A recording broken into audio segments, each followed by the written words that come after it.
So we're going to continue our journey of finding volume of solids with known cross sections today. So let's read and see what's different here.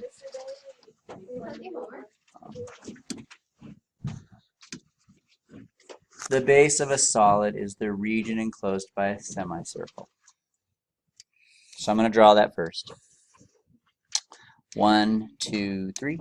1, 2, 3. Radius is 3, right? And we're still dealing with cross sections that are perpendicular to the x-axis. We will do the other ones today, though. Right? And so my base will still be the square root of 9 minus x squared. Nothing different yet. The next thing we do is we lay that image down flat.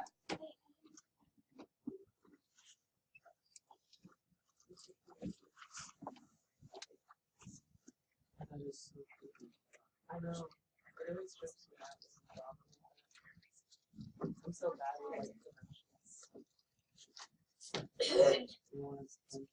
Yes. Is this on my page?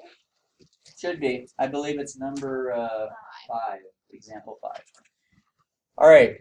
So what am I stacking on top? I'm stacking a semicircle on top of the semicircle. So it's going to look like this. Right?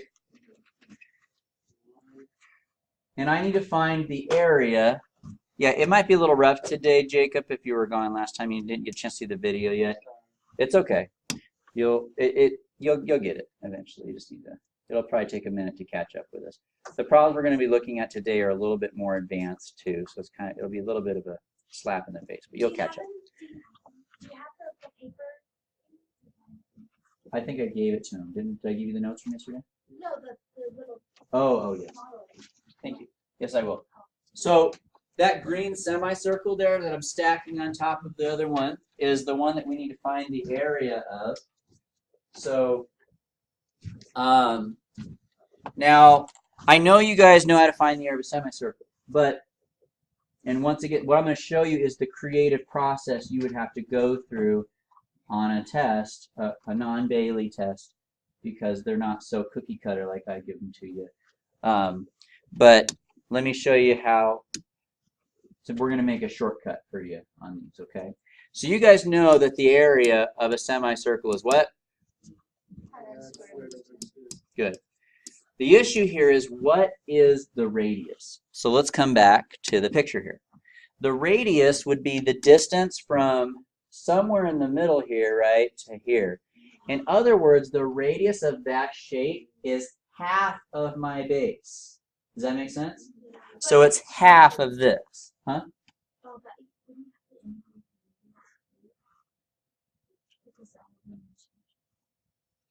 Well, it's always going to be half. So it's just going to be half of whatever this is. So you're right, it is always changing, but as this changes, the radius changes with it. So my radius in this case, first of all, I'm going to rewrite it like this. Before I start, I'm just going to rewrite it like this, okay?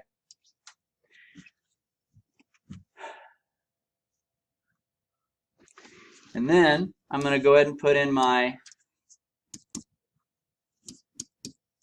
radius. Now what we just got through discussing was that the radius is my base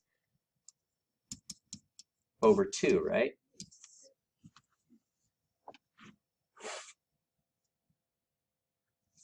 Now I'm going to square it.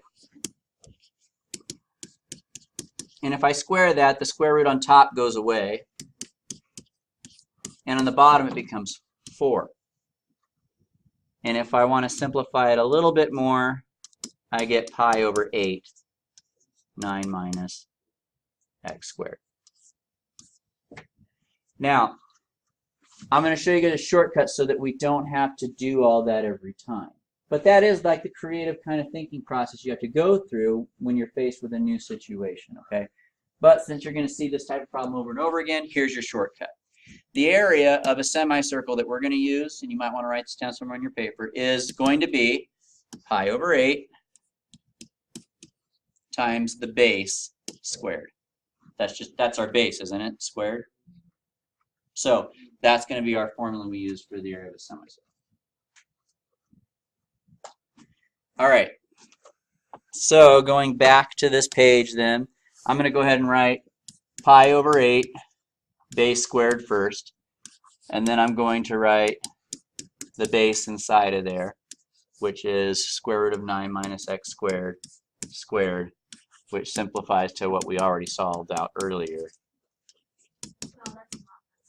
Yes, so that's why we like the shortcut. All right, so there's the area, and then if I wanted to find the volume that would be created by drawing a bunch more of these, I'm going to use the same color so it looks cooler.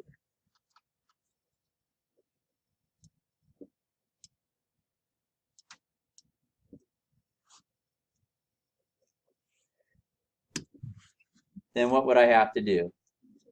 You'd have to integrate it. I think I'll color it in later. Let me do my integration first. All right, so if I wanted to find the volume that would be created by stacking an infinite number of little semicircles on top of that, we would be integrating from what to what? Negative 3 to 3. And the pi over 8 would go on the outside, and then 9 minus x squared would be on the inside. We're just putting all those little area chunks together from negative 3 to 3, and there's our final answer.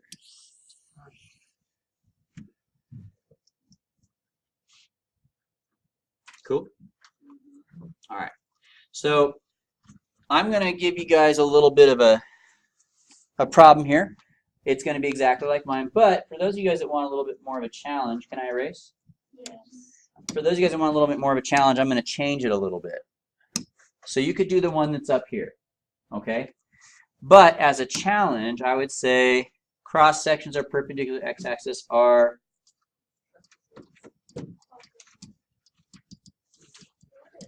quarter circles. If you want a challenge, give it a try.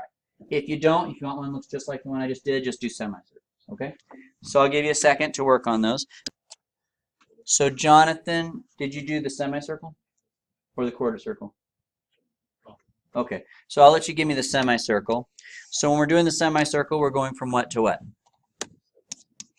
Negative 7 to 7. And what's the area, final area formula you ended up with there?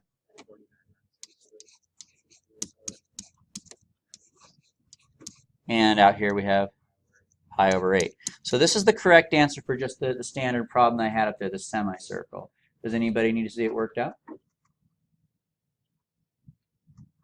Okay, so the quarter circle one. That one I'll work out just so you guys can kind of see it. So we have this semicircle as our base, right? So it looks like this, and it's going from negative 7 to 7. Lie it down flat, right? Now here's what's weird about this one. When we stack the shape on top, we're stacking a quarter circle on top. Now what's interesting there is that when I stack the semicircle on top, I'm going to put it on there, but I'm going to take it right off. Let's put a semicircle on there like that, right? The radius of that semicircle is half of that length, right? But what's the radius of the quarter circle here? It's the whole thing, okay? So how do you find the area of a quarter circle? Pi r squared over 4, right? Which actually I think I'm just going to rewrite that as pi over 4 r squared, right? Now, we already talked about it. What did we decide the radius would be?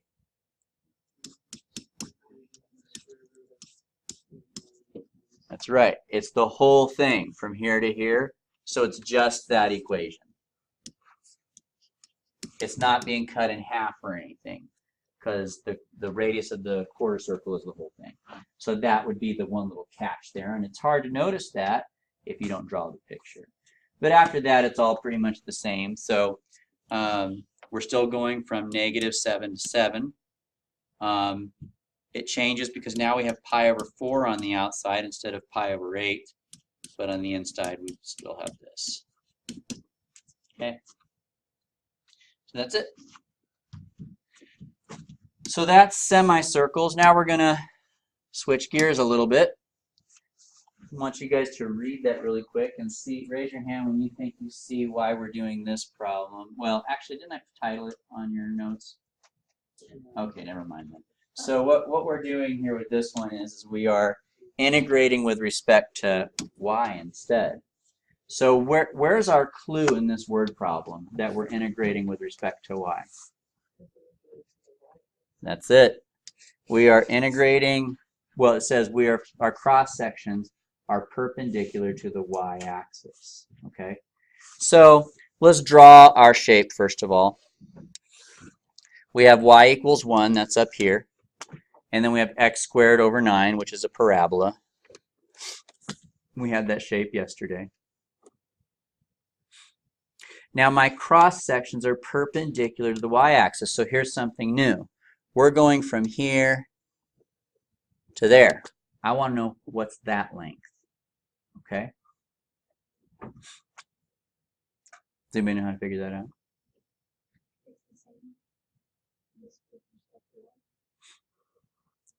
So what would so my question is, what's the radius? So not the radius, the base. What is this length? What does it equal? What's my formula for the base? Are you saying that it would just be, well, I don't know. X squared over 9? That's this length from here. So x squared over 9 is the distance of your parabola to the x-axis. So x squared over 9 will tell us these lengths. Yeah, it's the distance between the 2 points that they equal to each other. You're right. So, well, not where they equal each other, because that'll work here for that one, right? But not for all of them. So how are we going to do it? So here's the answer. What did we do last time we integrated with respect to y? What did we have to do with our equations? Oh, wait. No, you have to convert it to equal y. There you go. So we get the x by itself. Yeah. We rewrite the equation so that it's in terms of x. Okay? So that's what we're going to do. So that's the new thing. So I want you guys to pay attention to those two things, and then you'll be set, because the rest is the same after that. So when you see that it says this, your cross sections go like this, and that means you need to take your equation and solve for x. Okay? So if I wanted to get the x by itself, what would I do? Multiply by 9, and then square root it. And when we square root, we get plus and minus. Okay? Now, what does that plus and minus mean? Why do we have a plus, and why do we have a minus? What does the plus tell me? The positive. Now, what does that mean on my graph? It's the right side. So the positive square root of 9y is, I'm feeling something's funny here. No, that would be, wouldn't it be on the y-axis?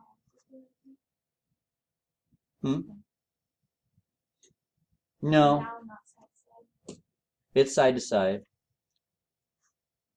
I'm just kind of confused by this shape. It doesn't look quite right to me. But anyway, I'm going to go with it for now, and I'll think about that later. But anyway, the positive is the right side, and the negative is the left. So now back to our question here.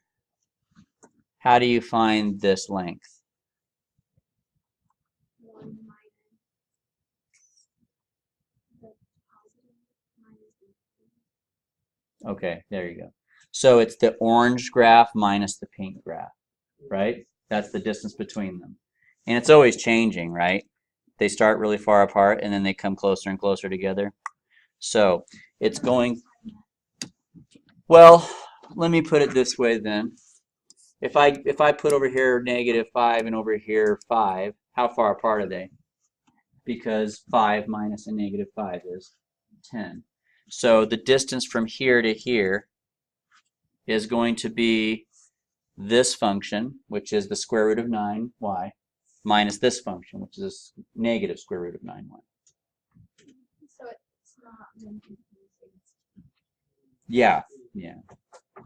So we have the square root of 9y minus the negative square root of 9y. And double negatives become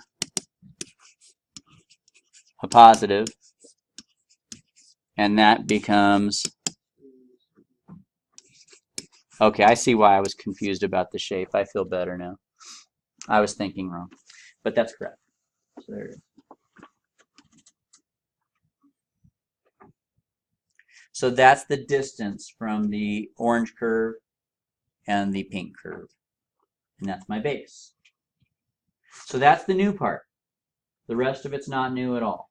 Okay, so, well, there's one more little thing at the end you got to watch out for, but most of it's pretty much the same. So when you see you're integrating with respect to y, your representative baseline here is horizontal, and you have to solve your equation for x, and you'll have to go through a process something like this usually to find out the distance between them.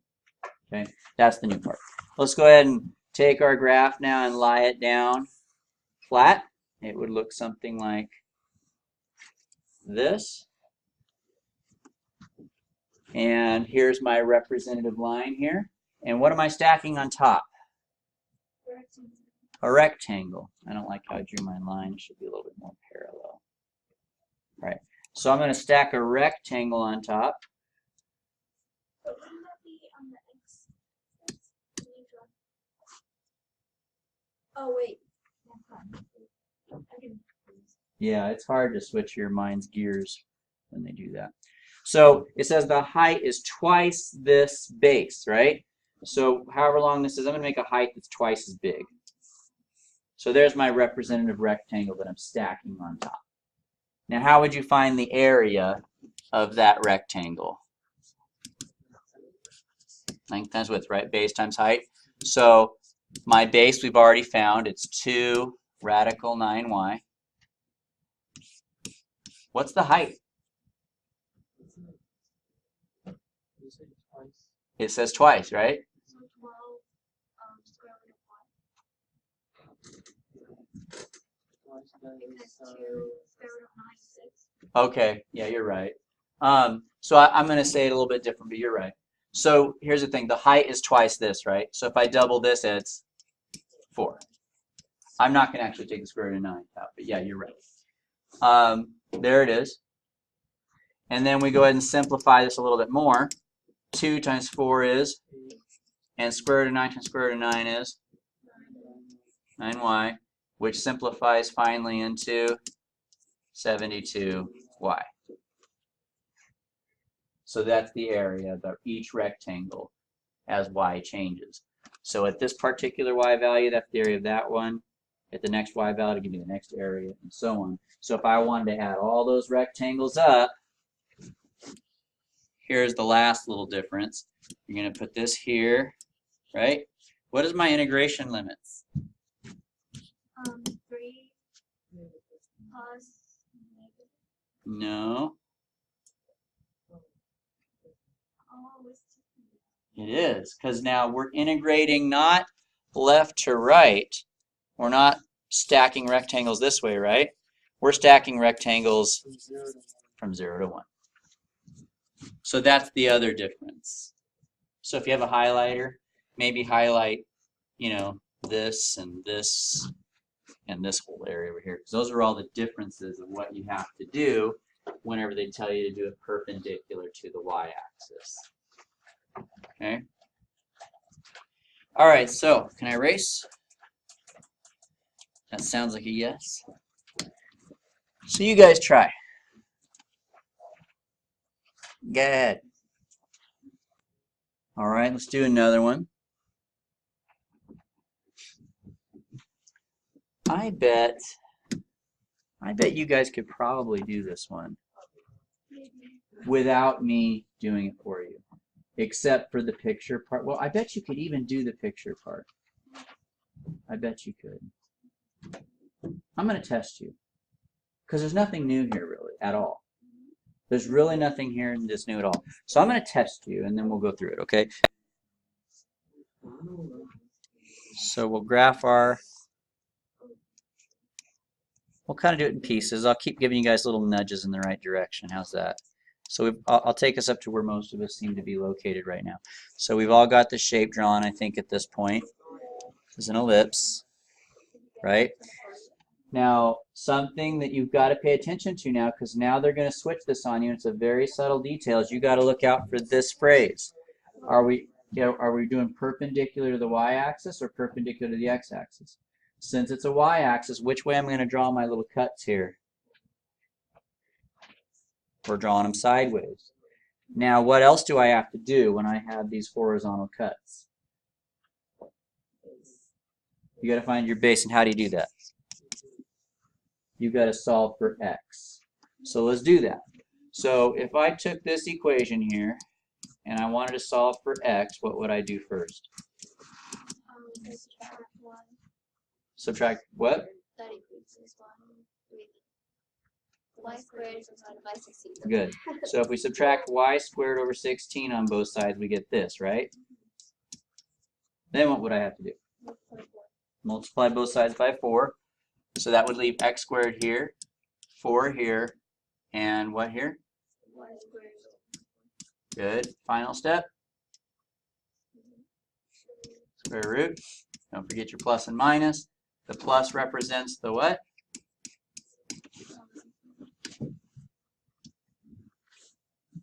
What does the positive represent on this graph?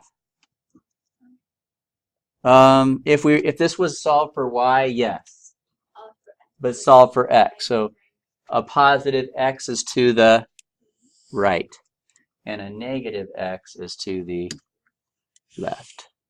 And the distance between the pink and the green can be found by doing what? Subtracting the negative one from the positive, right?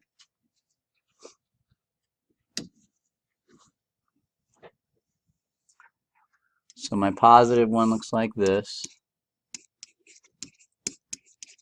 minus my negative one, which looks the same. Double negatives make a positive. Final answer is?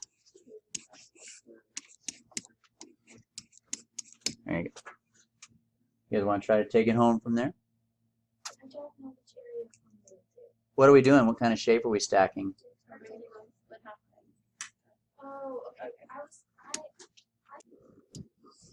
Okay. Well, let's. Some of you guys are done. Some of you are not. That's okay. Let's go ahead and work together to take it the rest of the way here. So if I were to take this image and lie it down flat, it would look something like this, right? And we're stacking rectangles on there whose heights are half as much as the length. All right. Now the area of a rectangle is base times height. And our base is, I don't like how I'm writing that. Our base is 2 square root of 4 minus y squared over 4. And the height, what are they telling me about the height? It's half as much. So you take the base and you divide by 2. So the 2's cancel. Oh, I left it off. That was my mistake. That's on the top. Yeah, thank you. Now, what we do is we multiply. So the 2 is going to stay right where it is for now. And the square root of this expression times itself is just going to be that expression now. And there it is. So now last part that we got to pay attention to details with here.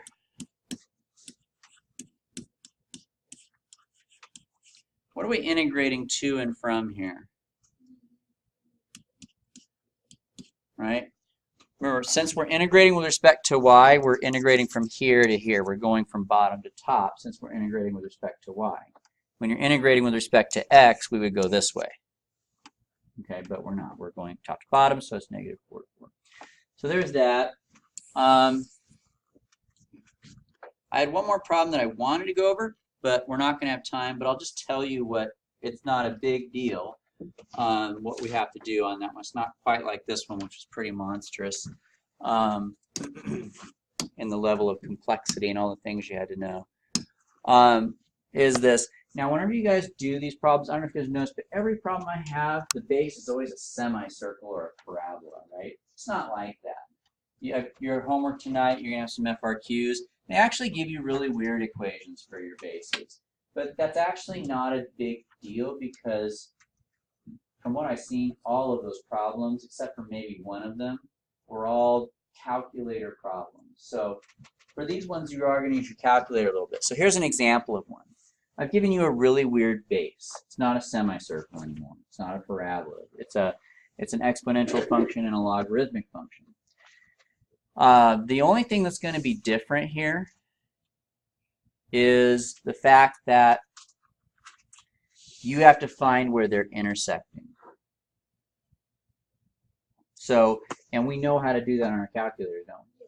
So you're not gonna try to find when they're intersecting by hand, because that would be probably a little bit outside of our algebraic expertise at this point. But you can definitely do it on a calculator, and I think on the homework I'd call it a calculator problem. So that's the only difference, is that you just have to find where they're intersecting on the calculator, but the rest of the process is identical. Okay, that's it. Okay, so we'll call it quits there. It's 2:35 and bell's ringing in like a minute or two. So that will close us out, and next time we'll talk about another way to find volume, which is known as revolution. You do revolution instead of cross sections.